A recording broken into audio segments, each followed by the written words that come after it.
Ethan Vale was the kind of man magazines put on their covers.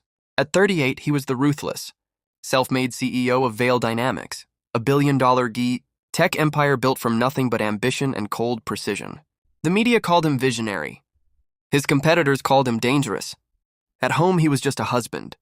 Or so he thought. His wife, Serafina Vale, had married him 5 years earlier, elegant, sharp, and impossibly charming. She stood beside him at galas, smiled for cameras, and whispered support into his ear before every major deal. But behind closed doors, she was something else entirely. The first time it was subtle. A brake malfunction on his Aston Martin while driving down a cliffside highway. The mechanic insisted someone had tampered with it. The second time, it was a gas leak in their penthouse kitchen, discovered minutes before ignition. The third time, a peanut-based sauce in his meal despite his severe allergy. Each time, Ethan survived by luck. Each time, Serafina was there, concerned, tearful, comforting. He trusted her. Until he didn't.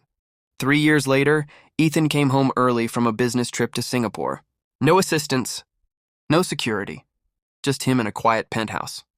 He walked into laughter echoing down the hallway. Not hers alone. The bedroom door was slightly open. Inside, Serafina was wrapped in the arms of his business rival, Adrian Cross, the only man who had ever tried to take Vale Dynamics down. Ethan didn't burst in. He didn't shout. He didn't rage. He simply watched. And in that moment, every accident replayed in his mind. The brakes! The gas. The allergy. It wasn't bad luck. It was her. Instead of confronting her, Ethan did what he did best. He planned.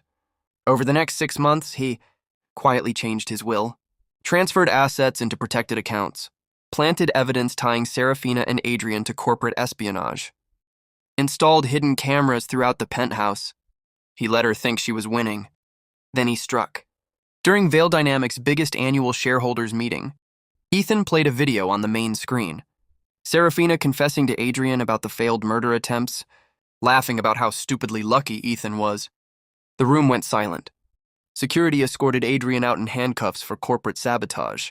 Serafina turned to Ethan, pale, shaking. You knew? I built an empire from nothing, he said calmly. Did you really think I wouldn't notice my own wife trying to destroy me? But here's the real drama. Serafina didn't marry him for money. She married him for revenge.